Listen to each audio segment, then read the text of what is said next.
Hello and welcome back to Dawn Chorus Writes, a Miraculous Ladybug fanfiction. This is the series Meeting Under the Stars, chapter 14. So make sure you're subscribed if you're not already. Smash that subscribe button, hit the like button, comment down below what you're thinking of the series so far, and yeah, I hope you enjoy it.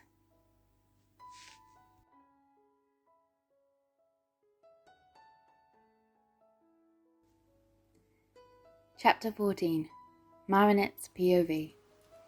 For the second morning in a row, Marinette woke curled up in Adrien's arms. She could get used to this. She hadn't slept this well for years, feeling his protective arms around her. There were moments in the night she could swear he was purring in her ear. Their chests moved as one, breathing in his musky scent. She had always put it down to his particular aroma, but now realized most of it was because he had to constantly carry cheese around for Plague. A thought occurred to her. She had seen little of Plague the past couple of days. Was that because she had asked for Adrien time instead of Chat? Had he asked his friend to stay hidden? Plague knew she was the Guardian and Ladybug, knew that the Miraculous box was somewhere hidden in this room and Tiki. Was he with them and lying to Adrien, or knew they were here and yet remained hidden? However, the more she dwelled on the fact that he was Chat, the more she felt she was lying to him. What was worth the biggest risk, both of them knowing their identities and the impact that could have if Hawkmoth or Phoenix Sombre should find out, or telling the truth to the man that she loved after finding out his? Would he hate her for keeping it from him? Tonight she was going to have some much-needed girly time with Alya. She needed, some outside-the-bubble look at things. After their college classes, she was planning to meet her at their favourite cafe, which was tucked away down one of the side streets near our art college. Speaking of which, she would have to move soon, or she was going to be late. "Morning, sleepyhead." She ran her fingers through his messy blonde hair as she felt him pulling her in a little tighter. 5 more minutes. This bed is too cozy and warm to leave and head out into the cold, away from you, he muttered, his lips pressed against her head. Oh, she could easily close her eyes and drift off to the sound of the rain hitting the window from above, the warmth of his body next to hers at the thought of marching through the dreary autumn weather to the subway. She could pretend that the rest of the world faded away along with her troubles, the constant pressure and expectations, and yet she felt the world calling for her today, and with the deadline looming, no, she couldn't be late. How about I promise you, come Saturday, we build a duvet and pillow fort, line up some of our favourite films, and we don't leave it all day. Just me, you, and cozy cuddles. She leaned in, whispering into his ear and leaving a kiss on his cheek. My princess, you drive a hard bargain, but I accept your terms. His eyes drifted open and she stared into his emerald gaze. Good morning, my love. He gave her a peck back, resisting more as she slipped out of his hold. I have an hour before class. I'm going to start getting ready. She jumped out of bed as his arms attempted to draw her in. Adrien let out a moan into the pillow. I'll go and get us some tea and coffee. Oh, don't forget, this evening I'm meeting up with Alya. Okay, cool. Me and Nino, we will have games night, he had promised. And then you can crash at mine tonight? If you want to, that is. Can I let you know? With my deadline approaching. Sure. I understand, he said in a low voice, attempting to mask it with a yawn, pulling himself into a seating position. A pang of guilt hit her. She had a week to finalize these ideas and present them for a chance to showcase her designs at the fashion show. With everything that had happened with Chat, Adrien, she had lost focus and that simply couldn't happen. She grabbed a towel and made her way to the bathroom, avoiding his gaze.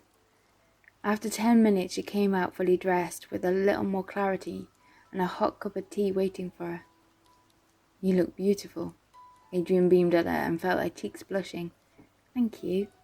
She picked up the mug and breathed in the awakening aroma. Adrien, dressed, was sitting on the chaise with his own cup of coffee in hand.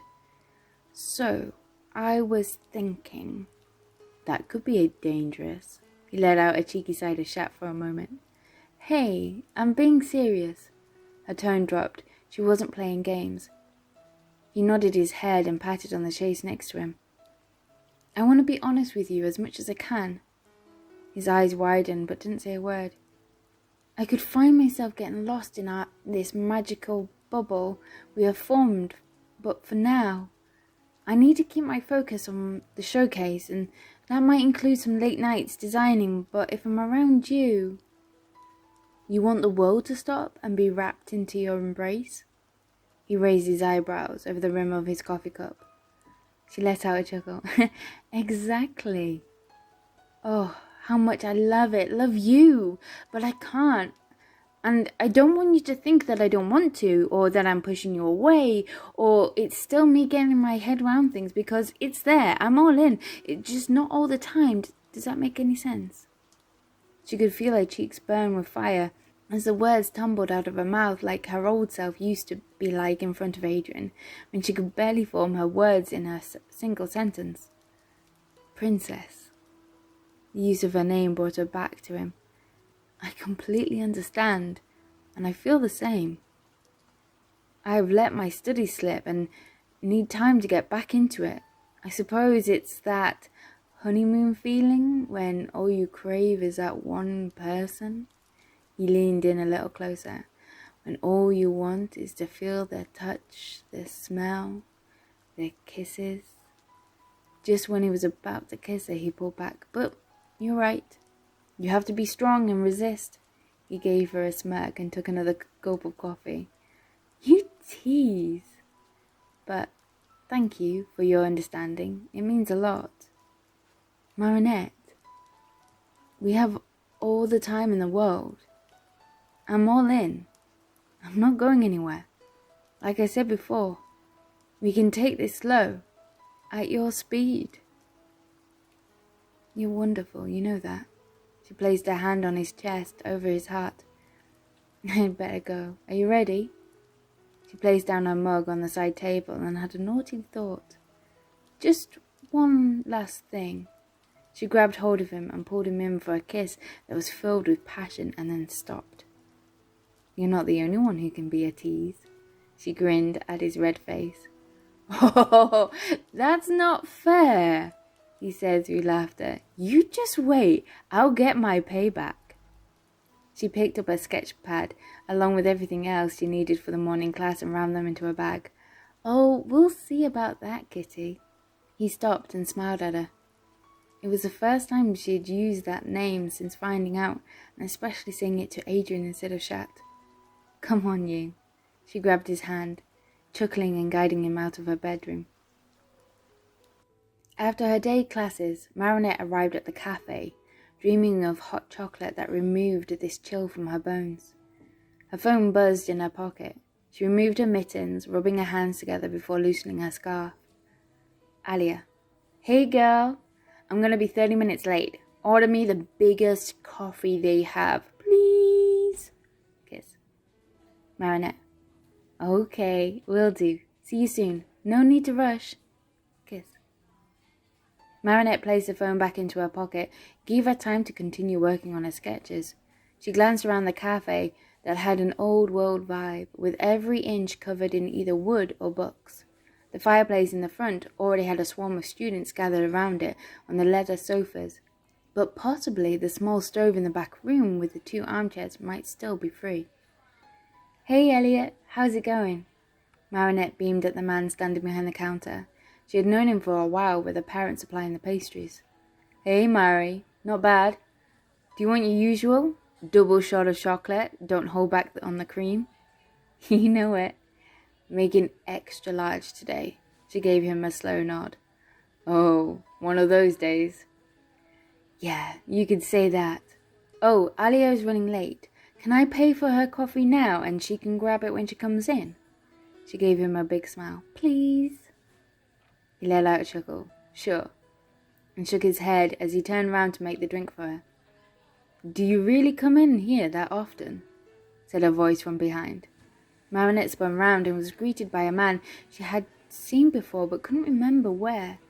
He was handsome, with dark hair, brown eyes, and a honey tone to his skin. He was shorter than Adrien, closer to her height, as his gaze locked onto hers. "It's good to support your locals. Sorry, do I know you?" Marinette squinted her eyes, focusing on the guy's face.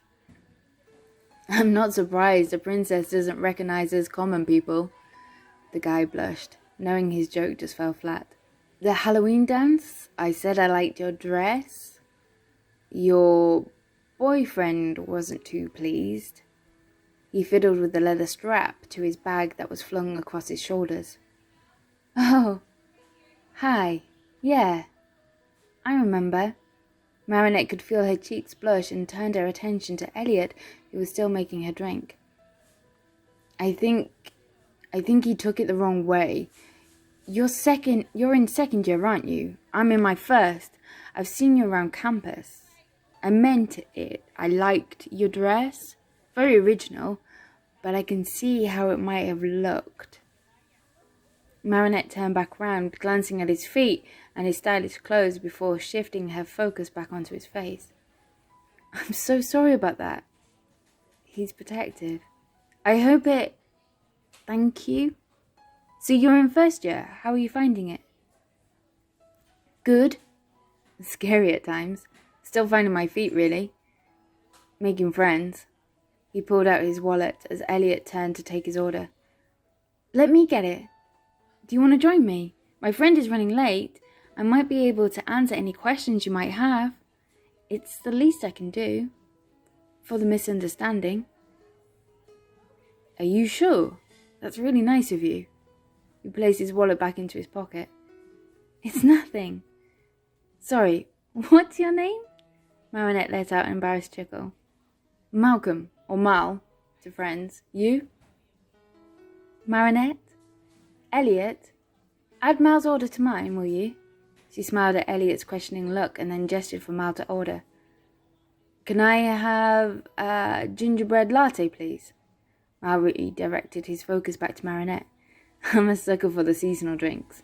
It adds a bit of fun to the season. You know what I mean?" "Yeah, it's almost like a countdown." Marinette grabbed hers from the counter and took a deep breath of creamy chocolate. "There's a spot in the back next to the fire if you want to join. I'm just sketching until my friend gets there. And answer those questions?" "Yeah, if I'm not intruding. I would love some feedback on my designs." "Sure." Marinette led the way through one room and then into another where the noise of the level of the rest of the cafe started to drift away. "I didn't even know this room was even back here."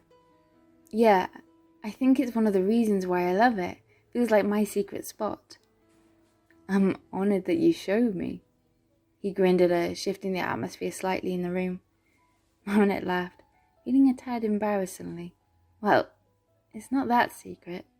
She placed a drink on the table and grabbed her stuff out and ate it across the space. Mal, mirroring her actions, did the same. She flipped her book open and grabbed one of the mechanical pencils, working out the angle against the design of the fabric. "Wow, is that your design? It's stunning, but so different from the dress. Can I see?" Before she had a chance to answer, he rose to his feet and stood behind her, leaning over her shoulder. "Is that for the winter exhibition? I heard there's a chance to showcase with Gable Agress. Are you going for it?" He was close, almost too close, as he stared at the design and then back at Marinette as she shuffled in her seat. As if reading her signs, he took a step back. "Yeah, deadline's in a week. I have so much work to do. I don't even know if I have a chance." "Really? You're joking, right? What I can see is amazing." He took another step back. Then, what do I know? I'm a first year, right? Shrugging his shoulders, he sat back in his armchair. "Thank you. That's nice of you to say. Really? I think we all have self-doubt in our own work sometimes." "Yeah, tell me about it." "Oh, What are you working on? Can I see? She gave him an encouraging smile as she placed a piece of hair behind her ear. It's the assignment. If you can design anything, which is a harder concept than it sounds. Yeah, I remember that one. How to throw you into the deep end. Can I see? She held her hand out. She could tell he was nervous. I mean, only if you want me to. He took a deep breath and looked away as he passed it over. It's silly, really. She opened the sketchbook, and there she was as Ladybug, staring back at her, but not in her usual outfit, but in a ball gown. Wow. This is... Well, I got to thinking, what gives them the suit, and if they can create any other designs, and I think Ladybug is beautiful, and when I saw your dress, I inspired this. In a way, yes. He was blushing, but why? You see, I'm Ladybug's biggest fan. I think she's stunning, amazing. I wouldn't let Chat Noir hear you say that. A voice called out, coming around the corner.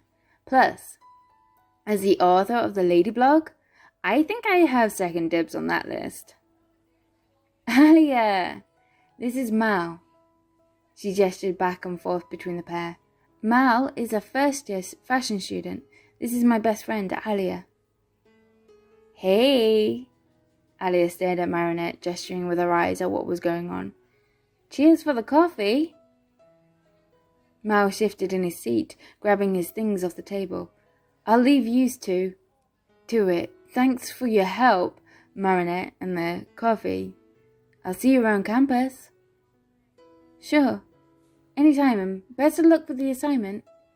He gave her a broad smile, almost dropping his bag as he quickly tried to ram everything back in and give the seat over to Alya. Cheers. You too, he blushed as he quickly rounded the corner. He might not just be a Ladybug's fan, but a Marinette's fan too, Alya whispered, raising her eyebrows. What would Adrien say? Oh, hush you. It wasn't like that. It's nice to share design ideas with fellow students, and especially if you can help out the ones that are a year below. If you say. Speaking about Adrien, we haven't seen him around the flat for a day now. I wonder where he could be. Marinette took a large gulp of the hot chocolate and waited for the sugar to hit. I've got a lot to tell you. Thank you for listening to chapter 14 of Meeting Under the Stars. I hope you enjoyed it. If you did, smash that like button. It really does help with YouTube algorithms and stuff. And subscribe. I'm halfway to 1,000. And yeah, that would just be amazing if you just join the community and subscribe. And comment down below what you're thinking of it so far and where's it going and who's this new person coming into town. Okay, so make sure you look out for chapter 15 coming next week. And all the one-shots coming soon. Okay, bye.